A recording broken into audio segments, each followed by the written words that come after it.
Rated R for pirates.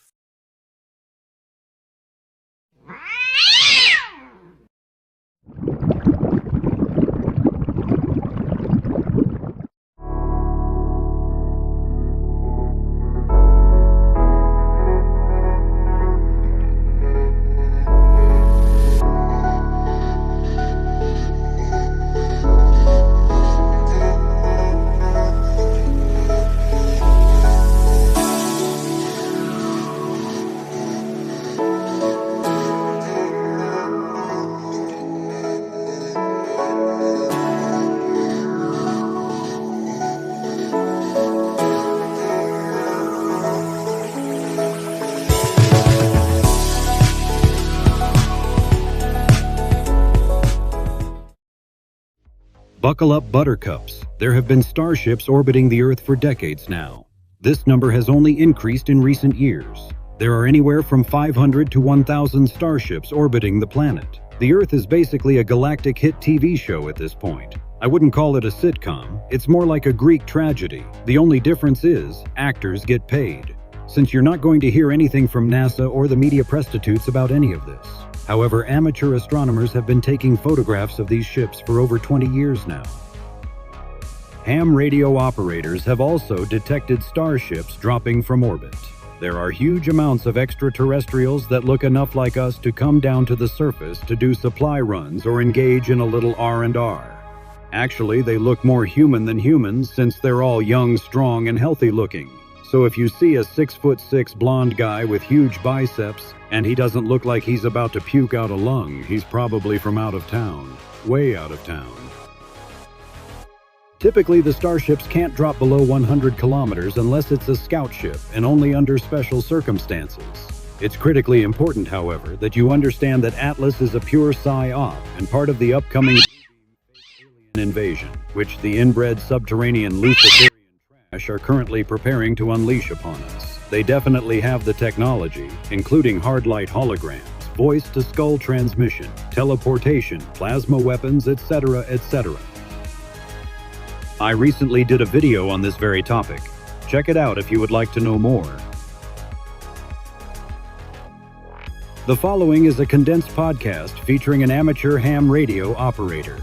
He has recently come under fire for revealing the copious amount of space traffic using his own private software and antenna array.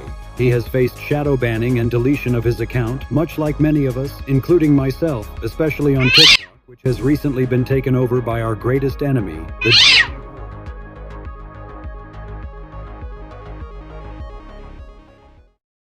Unless you get off on pixels. Can you explain this to our audience like they are, well, explain to me like I'm a child, which I am a child. What exactly are we looking at here? This is what they bounce the radio back off this object, and this generates sound and the image. Okay, so if you look at that image and you pause it and you see the frequency at the top. Okay, yes. That's the megahertz frequency where the line comes in. Okay, that's what it's tuned in to bounce the signal off the atmosphere. Got you. Okay, it's a ground tower that bounces a radio signal off the atmosphere and then down to a receiver, which is what you're looking at. So the white line right below the frequency, you have to imagine that is the entrance of your atmosphere. Okay. So from outer space into your atmosphere, that's the threshold. That is the moment that a meteor enters the upper atmosphere and comes into our atmosphere and becomes a shooting star. So AZ, what have you discovered? So the anomalies that are coming in, okay, when you see a meteor come in, all these horizontal lines, those are outside interference. That interference is coming from somewhere off the planet. It's not coming from ground to space. It's coming space to ground. So that whatever is creating that interference, I couldn't tell you. But it seems to be every time that I notice the interference, the horizontal lines, we always get a series of major objects that start to come in, or we hear something that sounds like communication. The objects that are coming in have their own heat signatures, which is not characteristic. They have very specific spacing in between each shape. That it looks to me like I saw that like a pattern. Formation. Yeah, to me that's formation. Space junk isn't going to go, all right, junk, line up in a line. We're going to go into the atmosphere now. I mean, even these, like, to say that these are radio signatures coming in that look like ships. If they're radio signatures, then I challenge any ham radio guy out there in the world to reproduce that image with a ham radio. And I bet they can't do it. How does it work? Okay. And it says when a meteor, which is a physical object, when a meteor enters the Earth's upper atmosphere, it excites the air molecules and produces a streak of light. leaving an ionized trail behind it. Okay. So basically, you could replace meteor with a ship. So any surface that comes through the atmosphere is now going to excite the air molecules. It doesn't matter what the surface is. It has to do that. So therefore, it's going to produce a streak of light. This, when you have objects, a meteor, coming into the atmosphere, it excites the air molecules and produces a streak of light. Okay, which should be one solid line. So I'm sorry for the visual, but I have to give a visual so you understand. That is what a typical meteor stream should look like. No structure, nothing on each side of it, because there is nothing there for it to excite the air molecules. There's no surface area there. Just a line. Right, correct.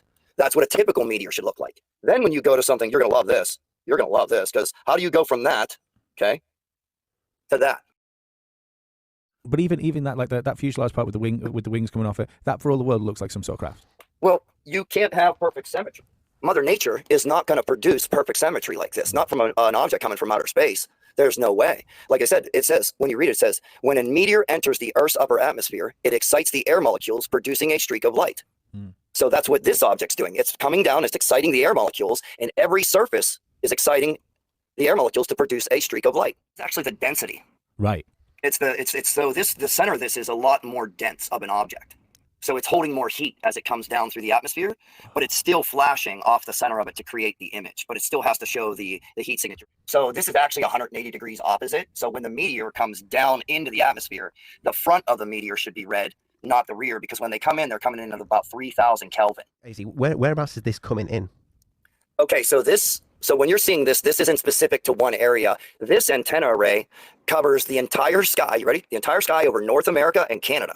So the antenna array is set up in Washington, D.C., and it beams to a television station in like Canada or something. Right. So it covers the entire sky over North America and Canada, and that's a really big sky, because you're talking, when these are pinging, creating an echo, it's about 50 to 65 miles above your head. So you can imagine the sky view where these objects can come in anywhere. So this could have came down over Texas. It could have came down over Pennsylvania. It could have came down over the Gulf of Mexico. It could have came down over Canada. It's not specific to the area. You get what I'm saying? It's the entire viewing area that it's picking up this flash from this object. And that is basically, the louder the whistle and the ping that you get is based on the size. The louder it's just going to, the more dense the object, the longer it's going to whistle. So you'll hear this one. It's kind of impossible not to.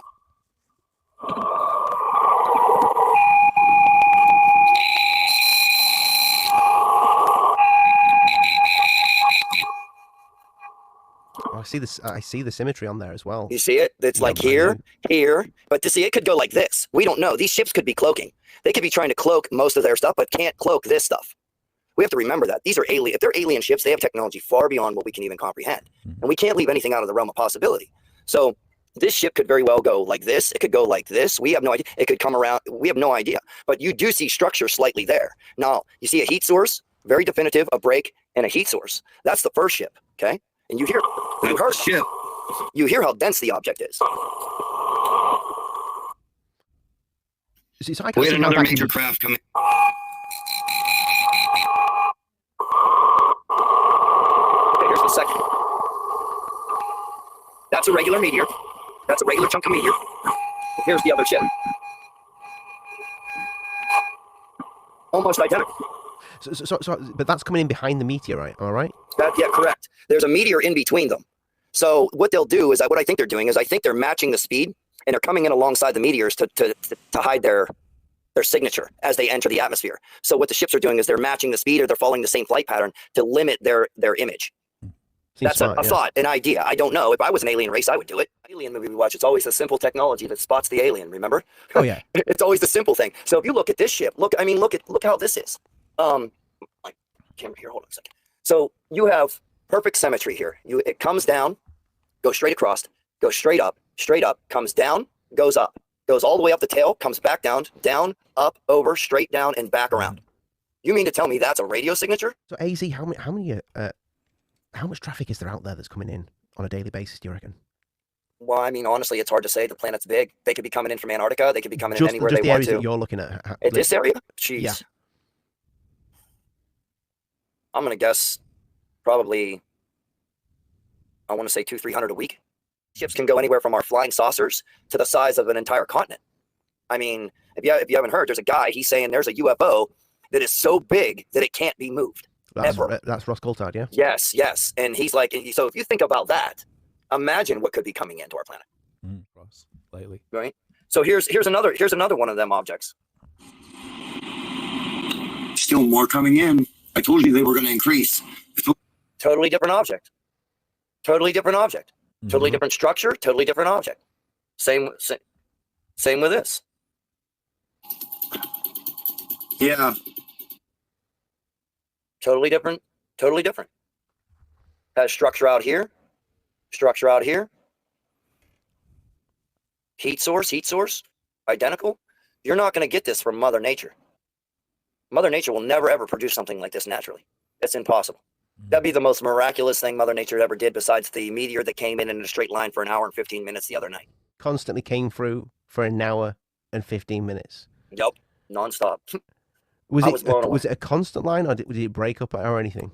There were breaks inside of it, but it was more constant than not. Because what I think it is I think when they come in like that, because what they're doing is they're coming in formation. Have you ever seen our U.S. military ships and how they travel around? How when they're in the ocean and they'll all get in a straight line? Mm-hmm. Same kind of principle. They're all going to get in a straight line, and they're going to come in to reduce their signature. They're not going to spread out and look like a giant fleet. You get what I'm saying? Mm-hmm. They want to reduce that. So if they can stay as close together and come in and look, you're going to look like nothing else. You're going to look like an object that's coming in, and it's not going to show because you don't got as much separation. Now, every single one of them, the whole way back, that heat signature is one of the most intense heat signatures I've ever seen. You're telling me a rock that long is that like it just doesn't make any sense to me. It's not logical. So you want to know what I got suspended on TikTok for the last time that I've been waiting? I told everybody last week that you were going to start to hear a series of words be presented to you. One of the words was fleet, the word fleet. So now you're starting to hear that word fleet being pushed around everywhere. And the other word is called black swan. Yeah. Now a black swan event is an event that we're all going to have to look at. We're not going to kind of have a choice. It's one of those big type events that we're all going to have to look at. Sort of like 9/11 was. Didn't matter where you were in the world. We all had to turn and look at it. It's kind of like the same thing.